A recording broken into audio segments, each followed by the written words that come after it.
ಯೇಸುವಿಗೆ ಸ್ತೋತ್ರ. ಇಂದು 2 ಜನವರಿ 2026. ದೈವ ಪ್ರೇರಿತವಾದ ಪ್ರತಿಯೊಂದು ಶಾಸ್ತ್ರವು ಉಪದೇಶಕ್ಕೂ, ಖಂಡನೆಗೂ, ತಿದ್ದುಪಾಟಿಗೂ, ನೀತಿ ಶಿಕ್ಷೆಗೂ ಉಪಯುಕ್ತವಾಗಿದೆ. 2 ತಿಮೋತಿ 3ನೇ ಅಧ್ಯಾಯ 16ನೇ ವಾಕ್ಯ. 66 ಪುಸ್ತಕಗಳು, 1189 ಅಧ್ಯಾಯಗಳು, 31,103 ವಾಕ್ಯಗಳನ್ನು ಸತ್ಯವೇದವು ಒಳಗೊಂಡಿದೆ. 31,103 ವಾಕ್ಯಗಳು ದೈವ ಪ್ರೇರಿತವಾಗಿದ್ದು, ಈ ದೈವ ಪ್ರೇರಿತವಾದ ವಾಕ್ಯಗಳು ಪ್ರತಿಯೊಬ್ಬರಿಗೆ ನೀತಿಯುಕ್ತ ಜೀವನವನ್ನು ನಡೆಸಲು ದೈವಿಕ ಸೂಚನೆಗಳನ್ನು ಒದಗಿಸುವಂಥದ್ದಾಗಿದೆ ಮತ್ತು ಸತ್ಕಾರ್ಯವನ್ನು ಮಾಡುವುದಕ್ಕೆ ದೇವಜನರನ್ನು ಸಜ್ಜುಗೊಳಿಸುವಂಥದ್ದು ಆಗಿದೆ. ದೈವ ಪ್ರೇರಿತವಾದ ವಾಕ್ಯಗಳು ತಪ್ಪುಗಳಿಂದ ನಮ್ಮನ್ನು ಸರಿಪಡಿಸುವಂಥದ್ದಾಗಿದೆ ಅಥವಾ ನಮ್ಮನ್ನು ತಿದ್ದುವಂಥದ್ದಾಗಿದೆ. ದೈವ ಪ್ರೇರಿತವಾದ ವಾಕ್ಯಗಳು ನಾವು ಪಾಪ ಮಾಡುವಾಗ ನಮ್ಮನ್ನು ಖಂಡಿಸುವಂಥದ್ದಾಗಿದೆ ಅಥವಾ ಗದರಿಸುವಂಥದ್ದಾಗಿದೆ. ಹಾಗೂ ದೈವ ಪ್ರೇರಿತವಾದ ವಾಕ್ಯಗಳು ನಾವು ನೀತಿಯಲ್ಲಿ ನಡೆಯುವವರಾಗುವಂತೆ ನಮಗೆ ತರಬೇತಿ ನೀಡುವಂಥದ್ದು ಆಗಿದೆ.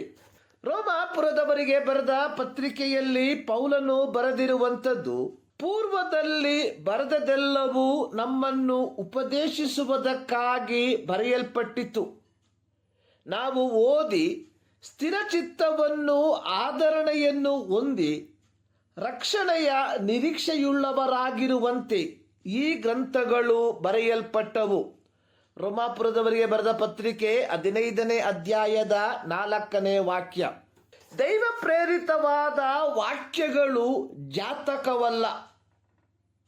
2026 12 ರಾಶಿಗಳ ರಾಶಿ ಭವಿಷ್ಯ ಇಂತಿದೆ. 2026 ಸೂರ್ಯನ ವರ್ಷವಾಗಿದ್ದು, 2026 ಕಾಸ್ಮಿಕ್ ಶಕ್ತಿಗಳು ಅಥವಾ ವಿಶ್ವಾತ್ಮಕ ಶಕ್ತಿಗಳು ಈ ವರ್ಷದ ಪ್ರತಿಯೊಂದು ರಾಶಿ ಚಕ್ರದ ಚಿಹ್ನೆಯ ಮೇಲೆ ದೀರ್ಘಕಾಲೀನ ಪರಿಣಾಮವನ್ನು ಬೀರುತ್ತದೆ.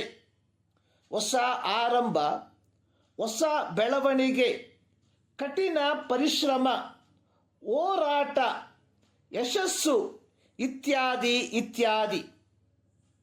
ಆದರೆ ಸತ್ಯವೇದದಲ್ಲಿ ಬರೆಯಲ್ಪಟ್ಟಿರುವ 31,103 ವಾಕ್ಯಗಳು ಕ್ರೈಸ್ತರಾದ ನಮಗೆ 2026 ರಾಶಿ ಭವಿಷ್ಯವನ್ನು ತಿಳಿಸುವಂಥದ್ದಲ್ಲ.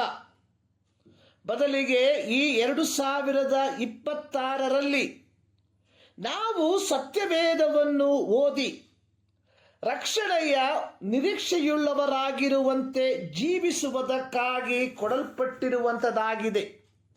ಹೀಗಿರಲಾಗಿ ಪ್ರೀತಿಯ ದೇವಜನರೇ, ನಾವು 1ನೇ ತಾರೀಕು ತೆಗೆದುಕೊಂಡ, ಕೇಳಿಸಿಕೊಂಡ ವಾಗ್ದಾನ ವಾಕ್ಯದ ಮೇಲೆ ಮಾತ್ರ ಅವಲಂಬಿತರಾಗಿರದೆ, ಈ 2026 ಸತ್ಯವೇದವನ್ನು ಪೂರ್ತಿಯಾಗಿ ಓದಿ ಜೀವಿತವನ್ನು ಕ್ರಮಪಡಿಸಿಕೊಳ್ಳುವಂಥವರಾಗಿರುವ ಈ ಮುಂಜಾನೆಯಲ್ಲಿ ಸರ್ವಶಕ್ತನಾದ ದೇವರು ಈ ಅಧ್ಯಯನದ ಮೂಲಕ ನಿಮ್ಮನ್ನು ಆಶೀರ್ವದಿಸಲಿ.